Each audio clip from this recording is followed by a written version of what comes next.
City Commission meeting to order. It is Monday, June 16th, 2025, 5 p.m. If you would, stand and join me in a prayer and the Pledge of Allegiance. Lord, we thank you for this day. We thank you for this opportunity, Lord, to serve this city. Lord, we ask for your wisdom and your guidance today on every decision for our citizens, for our staff, for our employees. We just thank you, Father, for the opportunity. Lord, we thank you for those who serve as first responders, police, fire, and our military. We just thank you for continued protection over them. We do plead the blood of Jesus over them and pray Psalm 91 over them for their protection. All this we do pray in Jesus' name, amen. Amen. I pledge allegiance to the flag of the United States of America and to the republic for which it stands, one nation, under God, indivisible, with liberty and justice for all. All right. Where's my mic?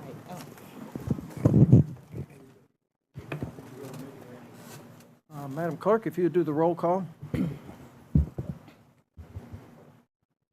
Commissioner Edmonds? Here. Commissioner Gardner? Here. Commissioner Williams? Here. Vice Mayor Heislope? Here. Mayor Pittman? Here. City Manager Williams? Here. Dylan didn't call in? Okay. You have a quorum, sir. All right. The first item on the agenda is comments from the public on non-agenda items. If there's anyone that would like to speak, you're welcome to come up now. Is it? Need to fill out a card. We got and come somebody up coming. For 3 minutes. If you're going to talk about item number 5. I was, because you told me I should come up and do this now, because that was what was on Well, at the consent. But consent it's on the agenda. consent, so he's going to allow you to speak on it for 3 minutes. Yeah. Now or when you get to Well, when we get consent? to the consent Okay. agenda. I was just But you told can some- sit right there. It's going to be just a second. Thank you, Mr. Mayor. And I did tell you that, so if you have something that's not on the agenda, Kristen, then you can come up for 3 minutes. 3 minutes, okay. Hi, I'm Kirsten. 3 minutes. I don't know how I can speak on behalf of 35 people in 3 minutes, but I'm going to try. For our CRA board, we haven't been able to meet for the past 2 months. Everybody's been kind of, busy, but the applications continue to come in. I'm using myself as just a facilitator to hand deliver the applications at this point. I'm going down the highway, commercial corridor. I'm going towards the water along Francisco, and I'm going to the downtown area, WCO and Ventura, everything that I can. Eventually, I'll go deeper into the south to those businesses as well. Okay, so just to let you know, a quick update. I have passed out about 35 applications in person, and probably 4 of them are in queue and actively pursuing their quotes. Maybe up to 8 of them, I would say, but maybe 4 of them are narrowing it down with their estimates. Okay, so that's literally where we're at. It's a process. It takes time. But if everybody were to come and be able to do what I'm asking them if they will put the money in towards. Again, I don't know if they can do it or not because it's based on their own personal budget because it's going to be a matching grant. If everybody could do what I asked them if they would participate and do, we would be at like $800,000, okay, which is not even half of our budget. Okay, and those are the major players in town. And for the downtown area, I just kind of put a $300,000 amount over there because I can't talk to people. But I'm thinking maybe I'll come off the committee and not be on the advisory board so I can just pick up the phone and talk to people. I think it'd be easier that way because all I'm doing is facilitating the applications. I'm not really doing anything on the board because we haven't met. Okay, so anyways, I just thought I would say that because it would just give me more access to speaking to people, making sure they have the application and trying to get their roundabout budget. And if they need help filling out the paperwork, I can sit there and help them. Okay, so that's where we are. And by the way, Big Time Power Sports did buy the property. So that's probably going to be the first grant request for demolition and fencing. Frontera will be right behind him. He's probably one quote estimate away from applying for his porch renovation. And every single business in that surrounding area has, jumped up and down and said they're going to do something beautiful to make an impact on that east block. Okay, so we're going there, and we went to the Martins too. They said they want to do something, maybe 3 projects. So that's over by the water. And then downtown, I can't wait to just knock on doors, but I just don't feel like I can in the position that I'm in, being on a board. I feel like I can do it if I'm just a facilitator and volunteer. Okay? So thank you. It's been fun, and it looks really hopeful, and that's just a fraction of our budget. Okay? Any questions? Sounds good. Thanks, Kirsten. Appreciate the work. Oh, you're welcome. It's been a pleasure. Okay. So just a quick question. Once the applications are turned in, let's say you get 8 turned in, is the CRA going to make a suggestion or a recommendation? I think because we're lacking applications, I think they will go through the checklist and make sure that the whole checklist is included in the packet to be submitted to you. I think they'll do that much, and they'll make sure that it falls underneath the requirement as stated upon the application. And the Okay. applications are coming to the city clerk? Lakeisha. Okay. I've only received 1 application, Mm-hmm. and the CRA has not met because the first month we didn't receive anything, so I pushed it off. The second month, I was busy trying to get payroll done, so I am rescheduling for this month when I receive the applicants. Yeah, and I don't that's. feel there's a need to meet if you have nothing to discuss. Yeah, because these applications, I'll just show you, for example, since you did ask, this is how thick they are. I mean, they are really big. There's a lot of documentation. It requires quotes, licensing. There's checklists. You have to make sure that taxes are paid. You have to make sure that the permits are in motion, fees paid. It's a long list. So that's why it takes, as soon as a person decides they want to do it, it could very well be 3 weeks to a month before they get us a packet. Okay, so, yep, she's right. There's no use unless the packet's full. Why, there's nothing to look at.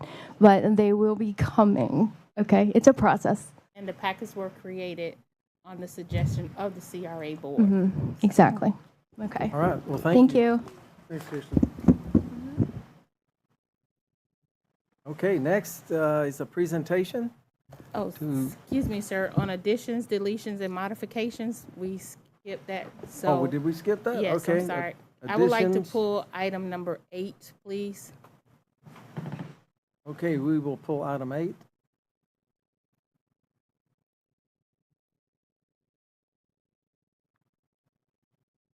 And can I get a motion for the rest of the agenda? Move that we make the changes to the agenda as presented. Second. Thank you. Motion and a second. All in favor? Aye. Aye. Motion carries. Okay, now a presentation with Chief Lewis and 2 outstanding officers. We have number 1, sir. Item 1. Did I skip item 1? Yes, sir. Oh, I know you're ready to go home. That's the he no.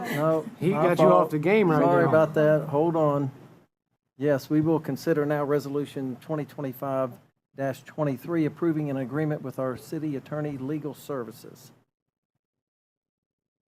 The resolution that's coming before you is for the legal services for Gray Robinson, who you all decided that you want to go with. And once it is improved, then Mr. Robinson will take over tonight. Also, their contract has already been signed off. We just need our signatures and approval, and attached are their liability insurances that was asked for. Make a motion that we approve. Okay, I'm going to read it by title, but we will hold that motion and second.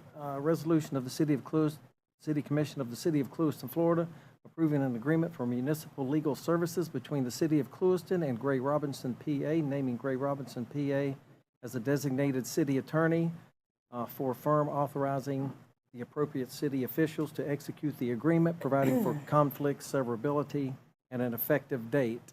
I have a motion by Gardner, a second by Edmonds. Any further discussion? All in favor? Aye. Any opposed? Motion carries. Welcome aboard. Congratulations. If you would like to say a few words, you're more than welcome. Well, it's not too late to back out. Thank you very much, Derek Rooney. On behalf of Gray Robinson, I'm the managing shareholder of our local government group, and I will be intricately involved here. Ms. Tuck will be the primary city attorney serving for the city, and she's a little bit closer. And I've managed many cities over my years, and having 3 as the lead city attorney, I can tell you it gets stretched pretty hard. So having 1 for Ms. Tuck will be a lot more easier for her to keep on top of everything. I'll continue to be with you for the next couple months to all the meetings to make sure we can build out a plan of attack to get everything done that's on your list. Mr. Williams has been very good in giving us a preliminary list, but we look forward to reaching out to each one of you individually and finding out what kind of things can we do to help. Thank you. Yes, sir, thank you. As you can see, we've given you a very warm welcome today. Yeah. Yeah, it was just a test to see if you would stay. Yeah. All right, turn that air on now, Tom. Okay, well, welcome aboard. Hey. And now we will go to item 2, presentation from our police department.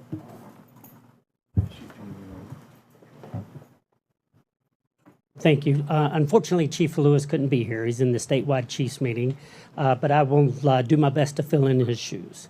Tonight, we got the privilege of honoring 2 of our own on the Life Safety Award, and I would like for both those gentlemen to come and join me up here, please. Sergeant Lionel Conyers and Officer Kyle Rollins.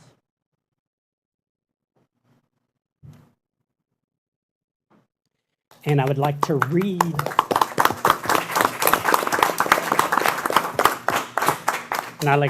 the citation that Chief Lewis prepared. The date of the incident was May 26, 2025. The officers nominated was Sergeant Lionel Conyers and Officer Kyle Rollins. On May 26, 2025, Officer Rollins was dispatched to 605 Saginaw Avenue in reference to an unconscious male lying on his back in the middle of the kitchen floor, reportedly just after had done some painting and some heavy lifting. The male was unresponsive, had blue lips, and not breathing. Officer Rollins immediately began life-saving measures by performing CPR at approximately 10:33 p.m. Multiple cycles of CPRs were administered by Officer Rollins until being relieved by Sergeant Conyers, who conducted additional cycles of CPR. Due to the extended time frame, Officer Rollins again took over the CPR efforts and were eventually able to get a few gasp breaths from the male. Henry County EMS arrived on the scene and took over the life-saving measures. Before leaving and being transported to Henry Regional Medical Center, the male was conscious, alert, and breathing on his own. A follow-up was conducted by Sergeant Conyers and Officer Rollins at Henry Regional, and they learned that the male's condition had improved and he was released from the hospital just 2 days later. On behalf of the city, Clewiston Police Department and the entire city, I would like to extend my gratitude and respect for each of you for a job well done. Congratulations on this recognition. Both of these officers will be awarded a life-saving certificate and a life-saving ribbon to be worn on their uniform. And I'm also proud to announce that this is not the first life-saving award that Sergeant Conyers has been awarded. So, gentlemen, Sergeant.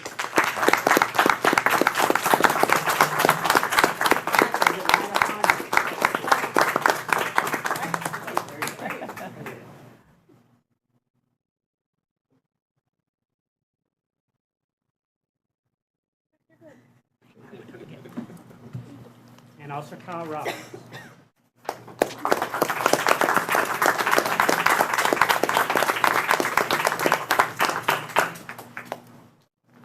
Group photo. Front of the commission. Very good.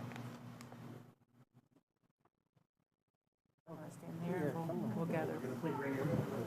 This together. Congratulations. Thank you. Good job handing that award. Congratulations, and thank you.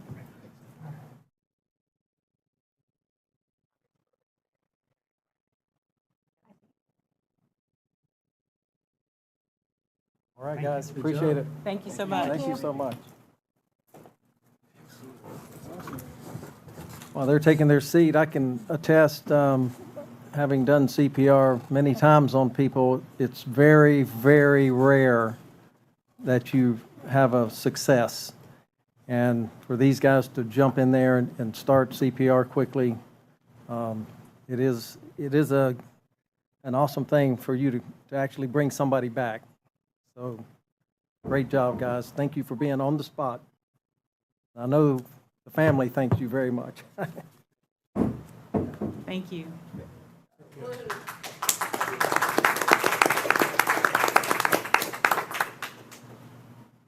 Okay, now we'll move to the consent agenda. I know we have one comment, so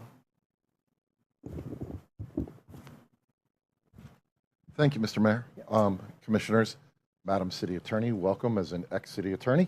Welcome to the fire. My name is Rod Feiner. I'm an attorney with Coker and Feiner, 1404 South Andrews Avenue in Fort Lauderdale. You may remember me from about 10 days ago when we spoke about the Ventura project, which you have before you up there tonight. I will say we hadn't heard anything, so this was going to be a very different presentation tonight, but we've got what you have before you tonight, behind you, about 2 hours ago from the city's consulting engineer. This has gone a long way to help us. If that's part of your FDOT submittal, we're very happy and pleased with that.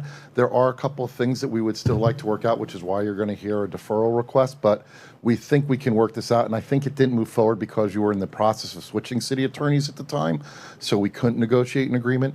But we do want to work forward in doing an agreement where we talk about grandfathering existing spaces that are being eliminated by this parking plan. For instance, on my client, H. Anin, they have about 7 parking spaces directly in front of the building. Beyond that, the city is putting about 4 parking spaces along Ventura Avenue, and they're also constructing about 6 parking spaces on the west side of his building. We understand the city is paying for that, even though it's on his property. That's fine. We're very happy with that. But the 4 spaces or the 5 spaces in front, are those open to the general public, where if they wanted to go anywhere? Are they allocated to my client specifically? We have concerns about that, because if they're not allocated to my client specifically, it raises a couple of issues. A, will there actually be enough parking that's for my client's shopping center, because they had parking spaces on his property which are being eliminated? And also, how do we deal with zoning on that? Are we grandfathered for those prior parking spaces so that if there's a redevelopment, we can count those spaces, because now we've lost those spaces? Because as you can see from the plan, there's really no way to access those spaces and get out. So that becomes dead space. Now, could that be used for potential tables and outside dining or something in the future? Yes, it could. But again, the effective time or the effective amount of parking spaces is being reduced. And so why I say this plan goes a long way, and it's the implementation of what we were told orally, which we had concerns about last time. There's still some documentation that needs to be done. We think now that you have a city attorney on board, and I know Gray Robinson very, very well, both in their Fort Lauderdale branch, and I worked with Lori Eliopoulos in their Tampa branch, on construction lien matters. I know it's an excellent firm, and I'm sure we could bang this out with it before your next commission meeting, just to get what needs to be done to finalize. My clients will be extraordinarily happy. We thank the city's consultant engineer and the city manager and then the commission for working with us and helping to address our concerns. Like I said, it's mostly a matter of dotting I's and crossing T's. The conceptual plan as it exists right now, we're pretty good with. It's just how that plan gets implemented in terms of vesting items for zoning, use of parking spaces, and some other matters like that. And I know that you're on a grant, and I don't want to make you lose your grant money, right? Or I can't make you lose your grant money. I don't want to suggest delays that would cause you to have issues with your grant money. I don't believe postponing this another month. I know this has been pending 3 years, and you're like, we're at the time, guys, where we've been looking at this for a while. I just don't think 2 more weeks to establish and help 2 landowners who are directly adjacent to the property while we do this and get this done, we can do that, is what our hope is. If not, I would hope that even if you do adopt it, you instruct your city attorney to work with us so we can come to that agreement in the interim time period. But, you know, it's always hard to do those things, and I'll conclude, Mr. Mayor, I heard the dinger. It's always hard to do those things a little bit retroactively versus prospectively. That's why we're just asking. I mean, if you're meeting again in 2 weeks, I see no reason why this can't be done in 2 weeks. This is relatively evil now that we're easy, not evil, easy. This is relatively easy now that we're in agreement with the conceptual plan that we see up there. appreciate it. Mr. Mayor, I know for many years, this is just a comment because you don't live here, is that the parking that's used on Ventura for the shopping center and for the businesses there is City Hall parking. I've never seen where City Hall people have had to park over there. I understand you're worried about grandfathering, and I don't know how this applies to this case, but the fact is that those businesses use city parking more so than anybody else. I've never seen anybody parking over there that's not a customer, especially the beauty shop, because it's everywhere. And even the bus parking that takes place for these businesses happens they park in front of City Hall. It's not on their property, so, for the most part. So I just needed to I felt like I needed to say that because I think the city's been more than generous on allowable parking throughout the years and not saying, this is yours, this is mine, you can't cross the line. And we appreciate that. I would point out that if you look at the aerial behind you in front of my client's property, you can see that there are about 7 or 8 parking spaces that are directly on my client's property that now become basically unusable. But I understand your He point. has access, doesn't it? Doesn't it look like he has access there? Isn't that what we changed on the plan? There's access to drive around the building, not necessarily to that. We gave him access for his bus. Right. Okay. That's part of the issue. But I understand what you're saying and how it's all generally, it's sort of been used historically. I understand that. We appreciate that. Right. But Right. I do understand, but I did want to point out that one thing. But I I hear what you're think saying. tonight, I agree with his comments, but I believe we need to move forward, is my opinion. Can I explain that, please? I'm sorry. Stand up to the microphone, say your name. Yes. Say your address, so the record is clear, please. Edson Atalla owns the Hanin and AM across the street. I'm not talking about the city parking spots. I'm talking my own parking at the 110, 112, 114, 116. It's private property, which is private parking spots, 11 parking spots. As they go and do the sidewalk and whatever they do in the plan, is going to be useless. About 11 parking spots is going to be useless. So they're giving me the ones in the side of the road, which is going to be a public. Even the one in the side of the building is going to be in the public area as well. Instead, I own 11, 12 parking spots in front of my building, is going to be in a public parking spot, which I cannot stop anybody to go park 1 hour, 2 hours, 3 hours. So I don't have a right to call the police, towing them, or anything. I have. No, it won't show on the screen. Sorry, I was trying to highlight it.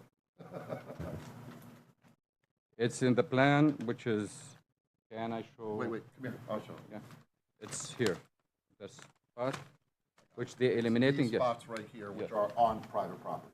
Yeah, we all know where the spots are. So, You have access to it, whereas you didn't have it before on the east side of the parking and around the back. That was opened up No, after there the is last nowhere meeting. you can park in the front of the building anymore. No, on the east side, you have access now, where before on the other plan, you didn't have access to it. Correct. There are 1, 2, 3, 4, 5, 6 spaces on the east side of the building that are being added, which there were never previously, which is No, why I that's on the talk west- about. That's on the west side of the building Oh, that's being sorry. added. The east side is, he does have parking there, and he does have access to it now, where he didn't before at the last Yes, meeting. there's now a curb Okay. cut in that Yeah, area that yeah. comes through. But Okay. that's why All we right. wanted to talk Okay. about grandfathering number of parking spaces, because it's not only this now, but what if new uses come in or something else comes in about that, which is what the concern is, because we all know that properties are living and breathing animals, and redevelopment occurs and new uses come in. And if the ratios change or something, we just want to need to make sure that that property can flourish in the future and that it supports the redevelopment that's ongoing, because that's the game plan, right? Redevelopment, make it beautiful, have good businesses there that survive, and we agree with that goal. okay. Hearing no more comments, what's the commission's pleasure on the consent agenda? I'll motion to approve the consent agenda. I second. All right, we have a motion to approve by Highslope, second by Williams. I'm a little confused here, I'm sorry. This is resolution number 2025-24, item number 5. It's part of the consent agenda. Is it part of the consent Yep. agenda? Yes, it is part of the watershed master and the planning Okay. board. Right.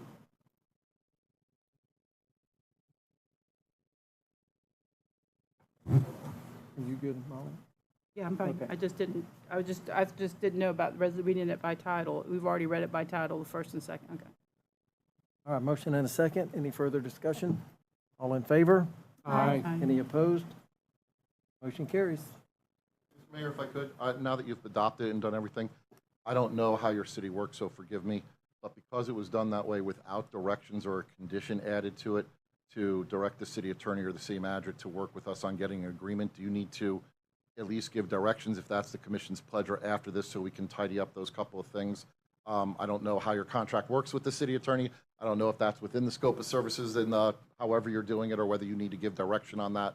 one way or the other. So I just want to clarify that because I didn't want to call the city attorney's office or the city manager's office and said, hey, this is what we want to do, and they say that wasn't authorized, we can't do it. So I don't know what your procedure is, so I just wanted some clarification Just to on work that. through the city manager, and then he'll get with the engineer, and then any request you may have for changes. I don't know if it's changes, but the agreement that we're talking about with grandfathering on parking and some things like that. Just go We'll through the work city with manager. you. We'll work with you. Okay, thank you, sir. If you want to.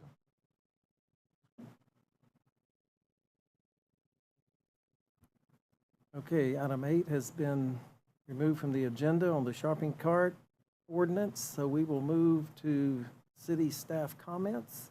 Well, we got a presentation tonight, Mayor. Fred Blotcher's online. It's about the watershed. Fred's been with us quite some time. He's actually the engineer that helped us with our I&I program. And Fred, are you there? Hello? Yes, I'm here. All right. I just muted myself.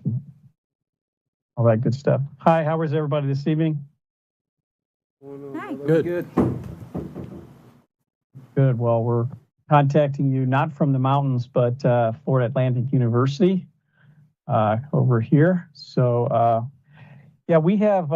I've been involved in a couple of things here with the city. I being one of those, and staff's been fantastic. And I think we're reaching the end of this part. But the other project, I did that myself. But the other part is Florida Atlantic University got involved through me with doing watershed management planning and vulnerability assessments a number of years ago. We were able to secure, after some discussions with the Department of Emergency Management, they sole sourced us under my leadership to do the watershed master planning templates for this the state's program to try to come up with ways to help communities improve their CRS rating. And we've done some things in the background here with the city, but we were also able to secure a matching grant a couple of years ago to do a watershed master plan for you. The benefit of the watershed master plan is that it will allow you to increase your CRS score to a category 4. There are some steps to get there because right now the city is a 9, but we have also tried to develop some things and sent those on to staff that would hopefully help improve your CRS score, which in exchange reduces flood insurance for city residents. So it's one of those things that we do a little work, and since I am pretty familiar with the city of Clewiston and the staff, and they've been super helpful in helping us get this accomplished. So what we wanted to do, the watershed master plans, we're trying to finish off 20 of them. And Clewiston is one of the ones we started early on, and so you would be the second adopter should you choose to do that tonight. The plan, we can cue up the PowerPoint if y'all would, since I only see myself behind the screen. Right, we could see you. Were you not going to share your screen for the PowerPoint? No, that's fine. I'll be happy to do that. That's even better for me. All right, let's do this. All right, and let's get this bad boy over here. So I assume you see watershed master plan. Yes. Yes. Okay. Do you see it as one view or two? Two. All right. Let's try that again. Let's do it over here and see if that works. It's easier. All right. Now we see one. Still two, but it's okay. All right. Let's try to make it much bigger and move that stuff out of the way. Okay, so as we said, so the Center for Water Resiliency and Risk Reduction at Florida Atlantic University is in the College of Engineering and Computer Science, and I'm the director for it. I'm a professor in civil, environmental, and geomatics engineering. The center is based in that department, but we share our efforts and collaborate with 2 other colleges and 2 other universities as well. as a part of this process. And so Clewiston was one of our early examples to try to take a look at for this. The project is to develop a watershed master plan. These are the Florida Division of Emergency Management grant numbers as part of the hazard mitigation grant program that is actually funded partially by FEMA and the rest by DEM, who then passes on the match to the city. So it's a 3-to-1 match. And one of the benefits here, as you'll see, is because we've done a bunch of work in Clewiston, this was one that we were able to keep the costs down as much as we possibly could in comparison to some of our other friends. So the purpose of DEM is to prioritize flood risk management as part of its mission. Now, these are the same people that respond when FEMA shows up. When we did the phase 1, they had a minor issue called COVID that was pretty much all of their attention. And the idea here is they secured this relationship with FEMA as a means to try to improve flood management programs within the state, and that would help us with this community rating system, which is CRS. And the city is a member of the CRS program. All right. So we're the lead. Actually, we are the only thing that's there. So you contracted directly with us, and I'm the leader of the director of the group. We also got, like I said, a lot of help from city staff who provided us a lot of information. Note the city has a CRS 9 rating today, but I also have provided Danny and Lynn with some additional documentation that we'll pursue as you go through your CRS evaluation here in the next couple of years that I think will help you increase that rating. And what our goal is that we're going to try to get you to a 4. The scope of services was basically this. We developed background information, which we did, provide some policy documentation. Now, the way that the CRS program and their evaluators want us to do this is something called a HUC 12. It's a hydrologic unit. The city of Clewiston is in something called the 9-mile HUC 12, which is in the Caloosahatchee Basin, which is a HUC 8. All it means is it's a relatively small area. They're typically about 20 to 30 square miles. And the idea is that all of the rainfall that occurs in that area exits one point, so like one canal. All right.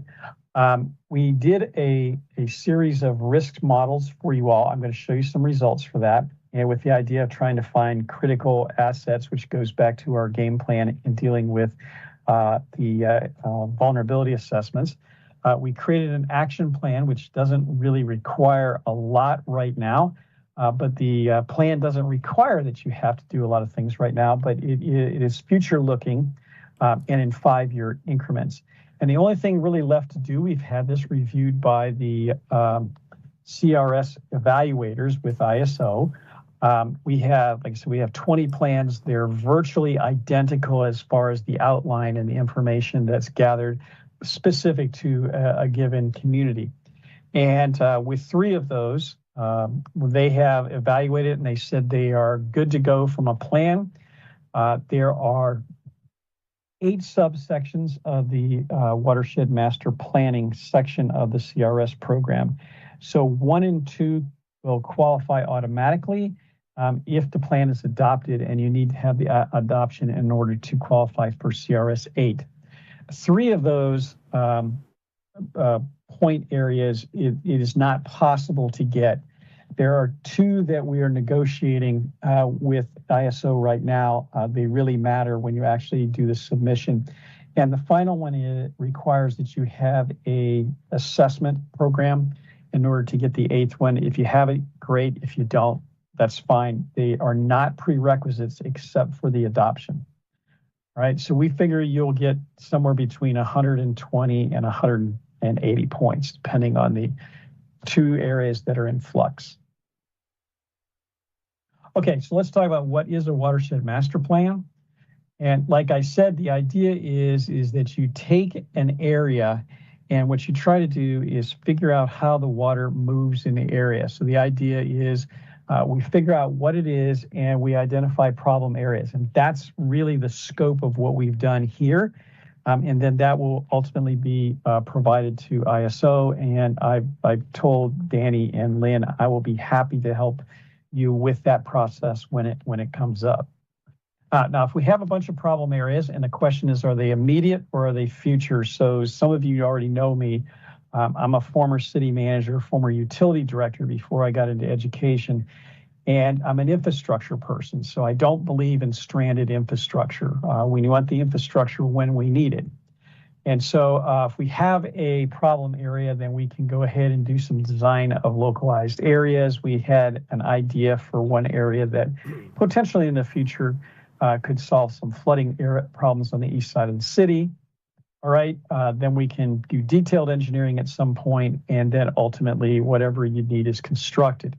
And like I said, for the city of Clewiston, there's not really a lot that jumps out there because you have water that's managed by the district and some others, and the drainage district as well. So now, if you get a lot of rain, that's a different scenario, but it's a lot of ditches and discharges to canals that work here.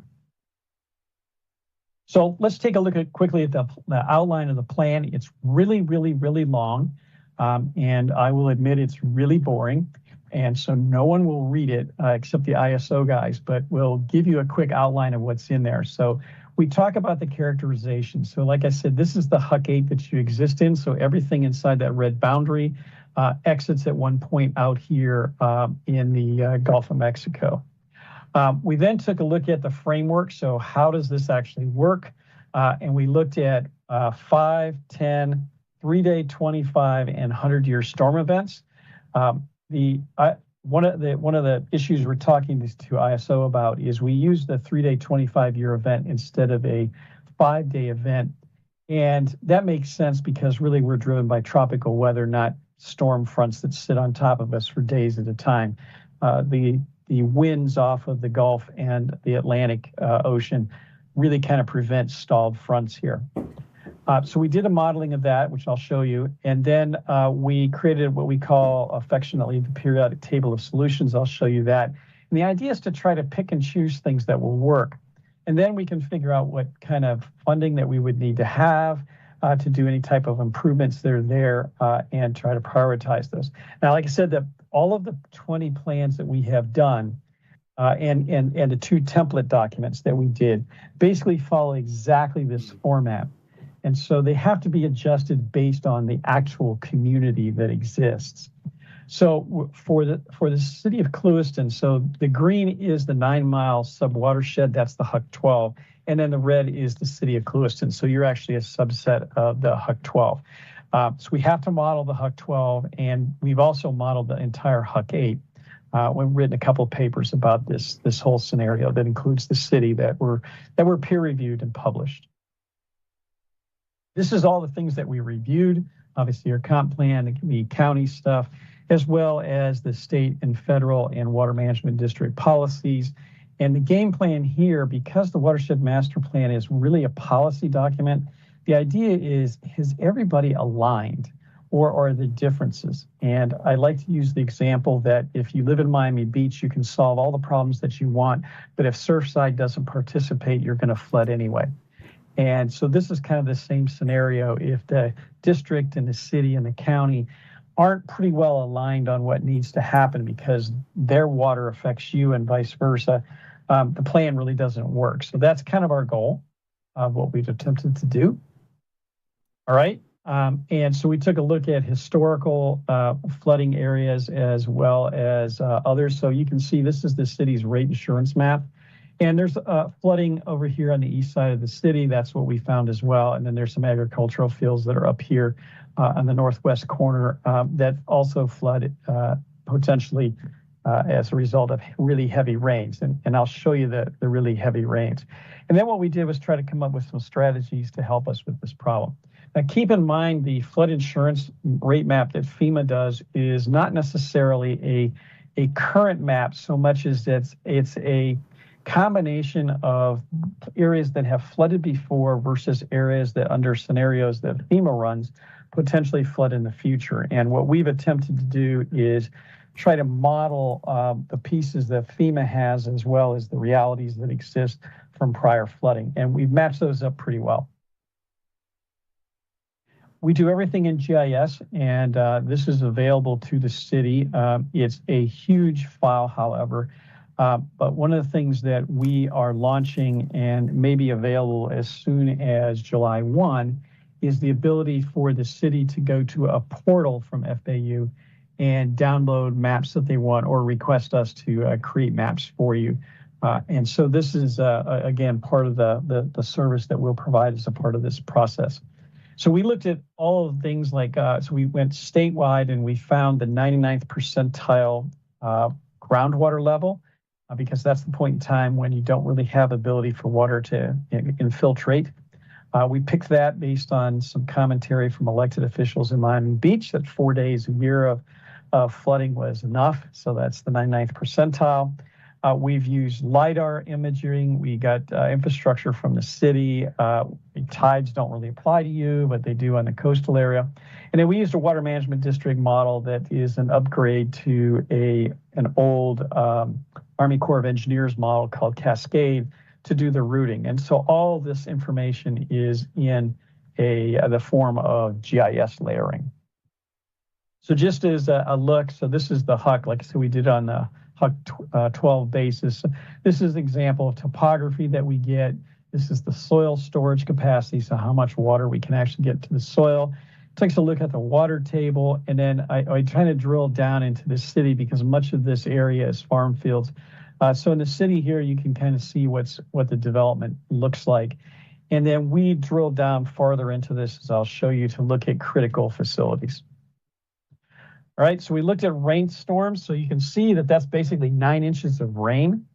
All right, we did have to do an evaluation of sea level rise, not really an issue for you, unless it prevents movement of water from Lake Okeechobee or some of the inland areas.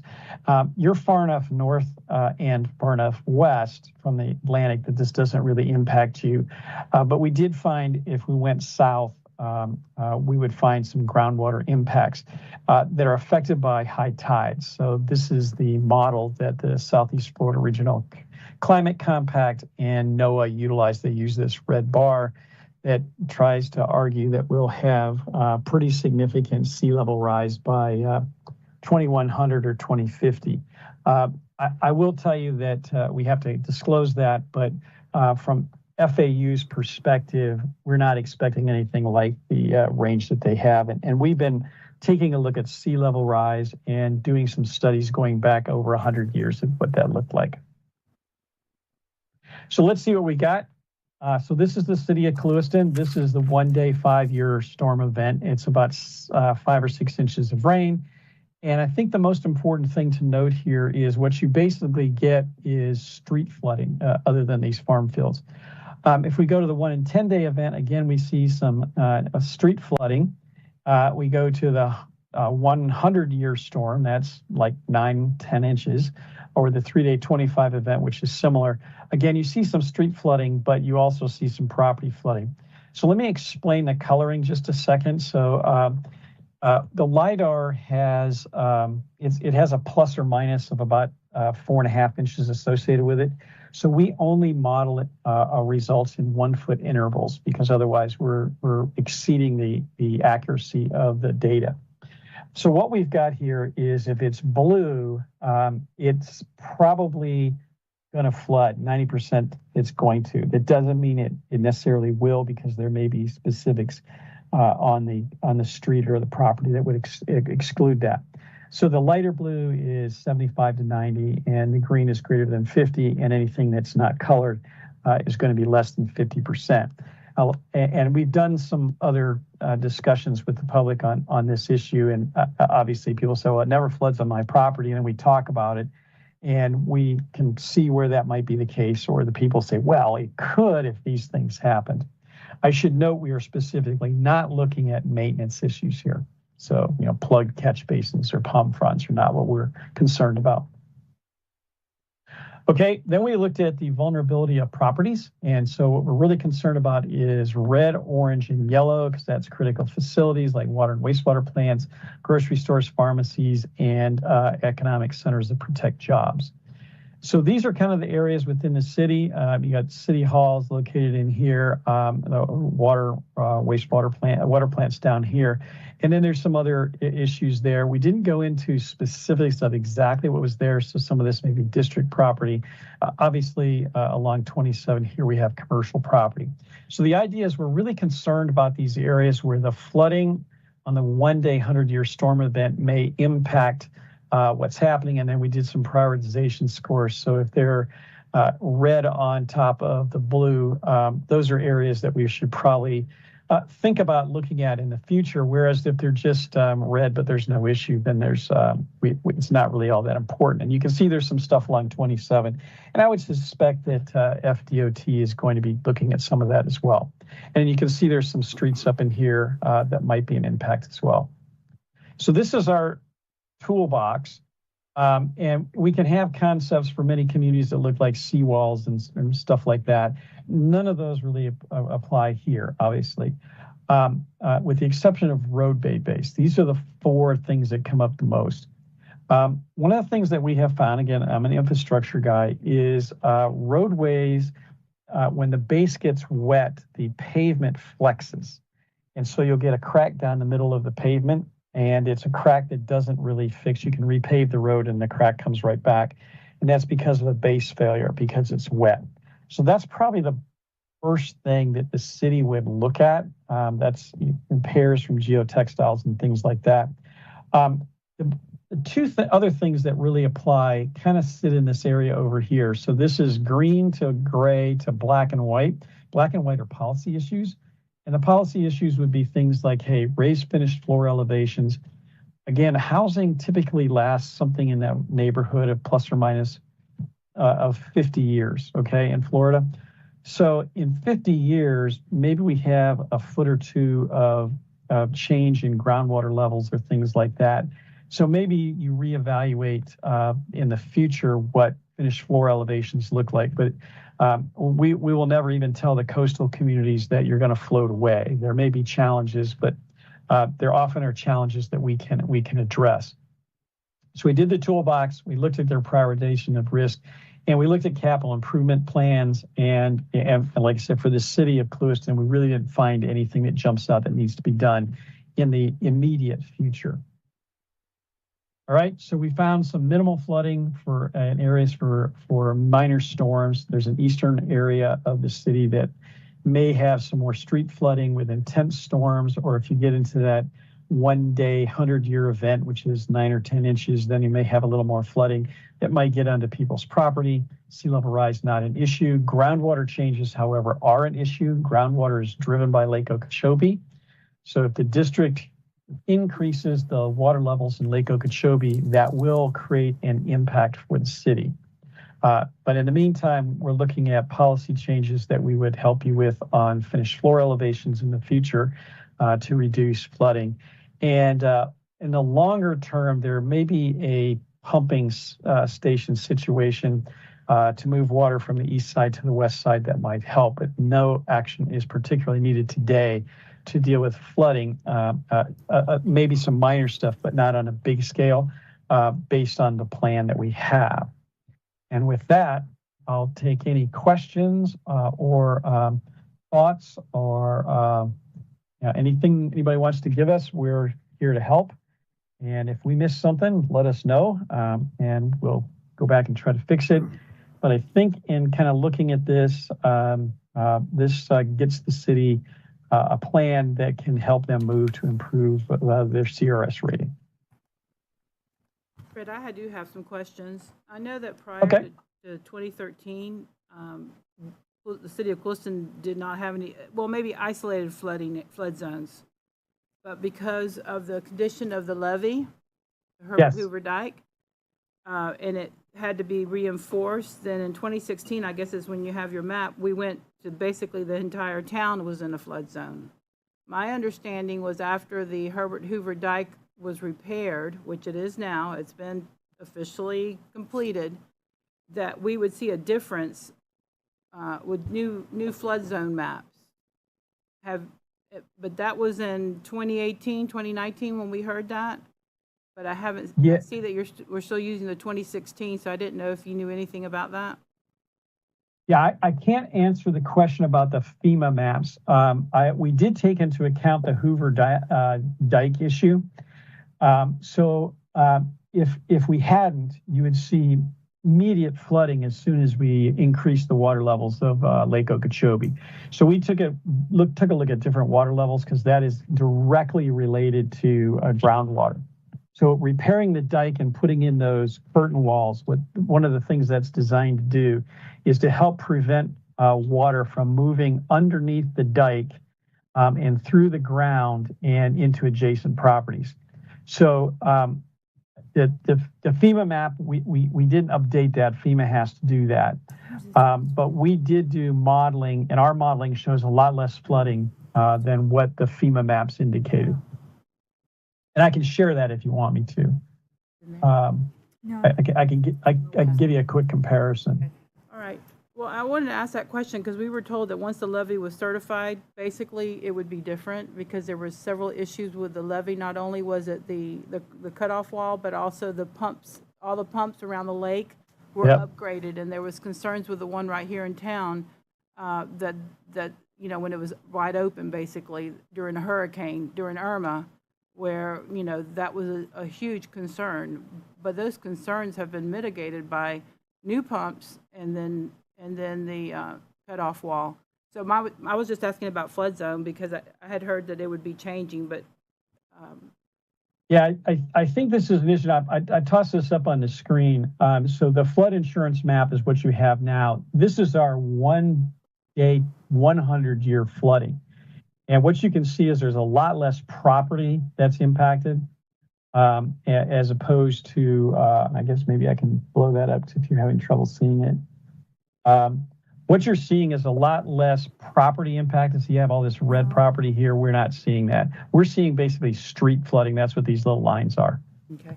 And to me, when we talk about flooding, the biggest issue I see on flooding is Highway 27. Which is not- FDOT is aware. They're adding quite a few Yeah. inlets. Okay. Yeah, we showed that here as well. This is 27 as it goes through. That was the conversation that what Danny just said. That's the conversation I had with DOT. That's the next thing is they're going to try to deal with that, which I think is probably one of the bigger priorities since that impacts what you all have for commercial property and it's close to City Hall and things like that. It's where the priority issues are for this. And then you said that if we had exception with anything I know you said that ISO is probably the only ones that read this, but I love to read. So page 93, I have some concerns with some of the historical challenges that have been listed here. And I'd like for us staff to for this to be looked at again because the biggest challenge we have historically for the city in Lake Okeechobee is the amount of water that comes from the north into the lake. And then the disbursement thereof. But, I think those need to be reviewed, and I want it to be not just to have a little bit more say on those items because I'm concerned with us approving a plan that says some of the things that this says, and I am not in agreement with it. Okay, I'm fine. If there's things that we need to change, I'm happy to do that. Okay. All right. So that's page 93, and there's 7 items listed, and maybe it's just the wording of it that just struck me wrong when I read it. But I just don't want to see our name on something that I know that there's additional information that's facts that should be included in here. Yeah, number one's no bueno. Okay. So. Okay. All right. Thank you. All right. No, happy to go make those changes. Staff just I'll get with Danny and Lana. If you just snap that page and scribble stuff. Okay. We'll be happy to make those changes. And we do have someone who advises us on water issues regarding Lake Okeechobee, and so I would like to get their input, Danny, if you could reach out to them to see some of these topics here, 1 through 7. Okay. Thank you. Oh, my pleasure. I appreciate your help on all the grants that we've been able to pull with your assistance and your knowledge. Thank you so much. My pleasure. I enjoy working with you guys. It's been fun, and hey, we're gonna finish off this grant, and I think we go see if we can find another one for you. Yes, please do. Wastewater, Fred, wastewater. Wastewater, more is better. Yeah, if we ever need stormwater, that applies too. We'll go ahead and work on that Let's as work well. on that today. Yeah. All right, well, thank you, Fred. If anybody else has any comments, please let us know, and we'll change them. I would ask one real quick thing, and your new city attorney sitting here probably would do this too. As we go through the process, realizing that things may get tweaked a little bit as ISO looks at it, adopt a plan with allowing minor changes to be made, if you would. Okay. A non-consequential minor change. Okay. We can retract Just- that. Yep. We've already approved it on the consent. Okay. Okay. Thank you, Fred. All right. Thank you all. All right. If Have a you good need day. anything else, please let me know. And have a great meeting. All right, thank you. Thank you. All right. Bye.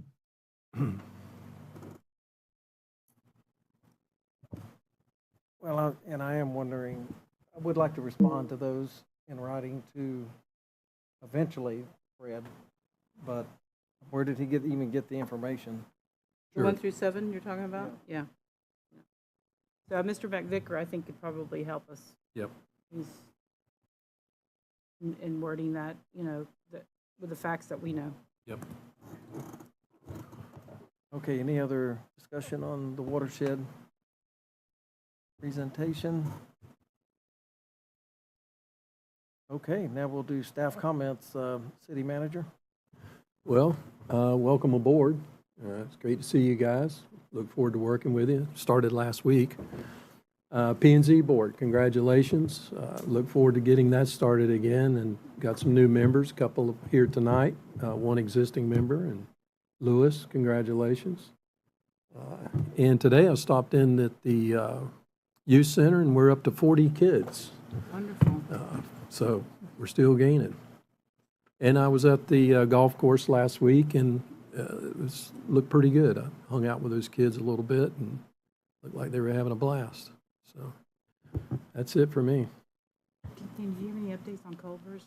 Yeah, they called me last week, the contractor. He needed some information. I got it for him. There's the demo guy's working on it, the contractor. He's getting set, ready to tear some stuff down. So but again, we got to get that board. We got this hotel and a house on Royal Palm. And About that board, I asked Danny, can our P&Z board not act as, For some reason, we've always separated, talking about our building board, In your condemning ordinance. houses and. do what? It's in your charter. It's in your ordinance. You have to change your ordinance. You're talking about the building board and the Yeah. P&Z board being combined? Mhm. Yeah. Just seems like they do quite a bit of the same thing. They do, but I think on the construction board was, you really wanted people, and we have it on the P&Z board, but really people that are involved in construction. A lot of times you have to go out and physically look at the structure, you have to deem it uninhabitable and a nuisance and all that. There are certain steps that have to be taken. Wouldn't that be city staff that would do that versus Well, the they board? bring in a recommendation, Okay. yes. Well, I'm just looking at two of the newest board I- members. I know, I'm like, are both in. Who's on there that's not in construction? So I don't know. I hadn't thought about that, but I think it's a good idea for us to at least look at it. I don't know, we just don't have people beating down the doors to volunteer for our boards and committees. Well, there You know. also is one commissioner has to be appointed to the building board. Well, I think there's a logical one there. Right, exactly. You're it. But I'm not, Maybe a I don't want to be on the P&Z board, so that ain't Oh, gonna happen. gotcha. So I think that's why. But we do need to move forward with that board, yes. I'll work on that. Okay. I'll work on And it. You still want to be there, right, Mayor?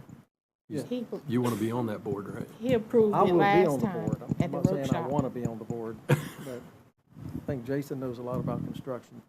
But I'll do it the first year and he can. All right. But since you brought it up, I was going to read the new P and Z board, the names of all the members that we approved tonight are Greg Thompson, Hatham Kaki, Heriberto Vasquez, Carolyn Bentacor, and Luis Viejo. So thank you guys for applying and putting your time and efforts in. We appreciate it. Absolutely. And now we're looking for members for another board if you're interested. I don't think you can serve on 2 boards, but Gosh, Jimmy. No. And we don't have Might be anything best saying bet. you can't. so we'll let the clerk go through the applications we have, and maybe we can even send out another solicitation for the building board. It's a 3-member board, 1 being a commissioner, so we just need 2 more people. And I haven't come across anything that say you can't serve on 2 boards. Right. Just saying. So if somebody wants to do some swapping and finagling, we're fine. If you want to get off one and We're get on the against other. combining the two, planning and zoning and building. It's in your ordinance, so if you change it, you have to go through the process. Right. Now, I'm about to come out my lane. I'm not a lawyer. I only play one on television. But with that being said, you have to do 2 readings. I'm going to jump in here real quick, Derek Rooney, just because I happen to know this is happening in a couple other communities. It's not unique, especially since COVID. It's very difficult to get people to serve on volunteer boards of any shape. So you have a couple concerns. If your ordinance requires a commissioner, we could change that so that you didn't have to have a commissioner if that makes life easier for everyone. Combining boards is absolutely fine. There was a 2023 Senate Bill 250 said that anyone within 100 miles, which you guys are right on the edge of that, and so I want to confirm, 100 miles of the landfalls of the last couple hurricanes we had, cannot make your processes more onerous on property owners. Now, building boards, planning and zoning boards, generally dealing with different issues, so probably doesn't change anything from a practical standpoint. But if either board has any kind of actual power vested in it, then it would be a dual office holding issue. So combining the boards would allow you to move forward, but having members on each board could cause problems. Right. So now you can do it as ex officio. You can have 1 member on 1 board, also be a member on another board, as long as it's in your ordinance as you adopted. So that we'll get with the clerk over the relevant ordinances and talk to Mr. Williams about where you want to go, and we'll come back with some options for you. Thank We you. had other names that applied for the P and Z. I don't know how many more we had, but that might be an option too. Okay, we will move on with the city attorney comments. I can make it pretty quick. Thank you all so much for having us at the first meeting. It's been a really good learning experience so far, and I'm looking forward to working with everybody and getting to work. Thank you. Fix the AC, right? Fix the AC from one. If we can only get some state funding. I think we're going to Couple take more care hours. Yeah. Usually don't call on the finance, but we're ready for our budget hearing, budget workshops. It's going to be an interesting year. Okay. Okay. Good thing. It's a good thing. All right, commissioner comments, Commissioner Williams? Not too much on my part, comment-wise. Glad to have you guys aboard, definitely. You got to push them to fix the air conditioner for sure. I'm hot. Other than that, Danny's right. Golf camp was great. I was there this morning at the youth center. The pool was packed. The splash pad was busy. I mean, there's a lot of kids over there. They're getting after it. I talked to some of the volunteers that were going on there. They're all enjoying watching the kids, so that's good. I'm glad we're getting back to the old school way. That was nice to see. Countdown's on, 3v3 Live. You guys, vendors, food trucks, whatever you guys want to do, get your teams in. You guys know anybody from the coast that plays? You have family that plays out of town. This is national, guys, so if you want to bring in any team from out of town, they're more than welcome to come and sign up. So Tell us again about, what is the whole camp, just a reminder? The 3v3 Live? Mm-hmm. Well, 3v3 Live National, they travel all around the state. They'll travel outside the United States once these tournaments are done. Once you come in and you play in one tournament, you sign up for one tournament, you're guaranteed 4 games. If you finish in your top 3 in your bracket, you automatically qualify for regionals, and your team moves on to the regionals, and so on and so on. This is soccer? Soccer, yes. Only three people on each team. And it's Right. Yeah, it was good. We went down to Weston, and it was good. I think it's going to be a good move for us here. It'd be the start of many sports, I think, that we'll be able to host out there at that complex, because it's looking nice if you guys haven't been out there and seen it lately. Yeah. Right, Commissioner Edmonds? Welcome to our city attorneys. Very happy. I attended the painting class through the rec board. It was a lot of fun. Unexpected, but it was a lot of fun. Yeah, I'm very happy with the camp. We wanted that camp for a long time at the rec board. Okay, and that's it. We need air We ain't even hit summer yet. Commissioner Gardner? Yes, glad to have y'all here. And as we look at the Ventura Avenue project, which has been quite a discussion for us, I know it's a grant project.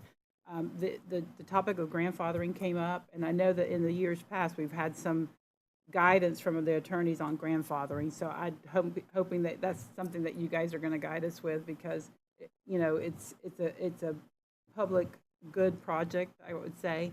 And so I would just like, as y'all talk to Danny about this, I just want to make sure we're off to the right start with this grant and getting this all done.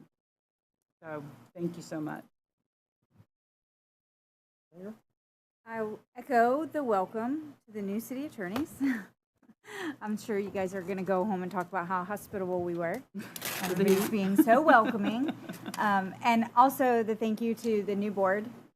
That's exciting. Glad to see some new faces there. I'm glad to see familiar faces there. And thank you to Kirsten, and recognizing sometimes that you can be more beneficial outside of the circle, if you will, I think is hard. So that's pretty great that you're really looking for how you can best help the CRA as an organization, and that's what you're willing to do. So thank you for that. Mr. Williams, in our last meeting, I think several of us requested meeting minutes and bylaws for the Henry County Share. I don't even know what the organization is called.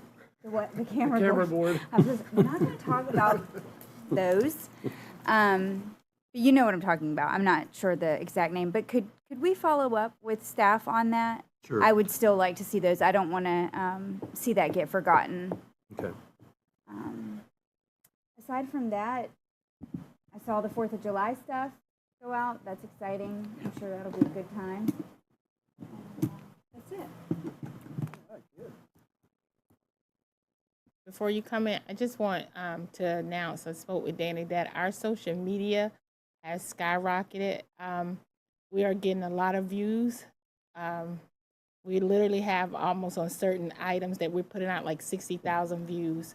So kudos on our social media. Are you an influencer now? Huh? So we're still just trying to make sure we engage in our community and things. Also, we're going to put out a contest to the summer camp. We have this new little chat box that's on our website. Saw that today. So we're going to ask the students to kind of create what Clewiston little chat box so we can change it. So that's going to be a contest that we're going to put out to the summer camp. Like for the emoji? Yeah, for the emoji. So we're just trying to make sure that we continue to engage in our social media platforms still increase. But there we are in the agenda the last 3 months so that you can see how we're improving. Just wanted you all to know. Good. Oh, and we had our first payroll went successfully. Yay. So I don't want to jinx it, so hush. The first seamless This first seamless one. All right. It's not bad, 4, Yeah. considering. You all knew, that's not bad. 3 strikes onto the next one and it worked, right? Yeah, all right. But some of the mistakes were we paid too much, so that's Yeah, a good thing. that was, It wasn't their mistake, the computer glitch, but I'm glad we got it right. yeah. No, I just echo the comments from the other commissioners, and thank you guys for being aboard with us, and we're looking forward to moving forward. I don't necessarily know if I agree with you about jumping off the board yet, but let's think about it and talk about it. I don't mind. Yeah, but I think once we get our head wrapped around the first couple of projects, I think it'll go, you won't be quite as knocking on doors. I feel bad.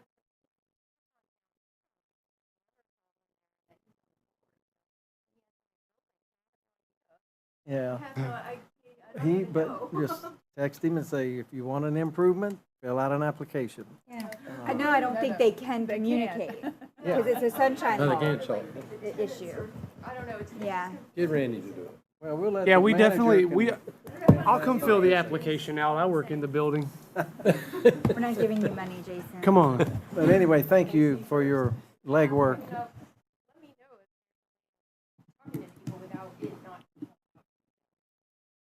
Yeah, talk to him after the meeting. Okay, there you go. Okay. All right. Okay. Well, we'll get out of here before we sweat more. Y'all have a wonderful evening. Meeting is adjourned. Too.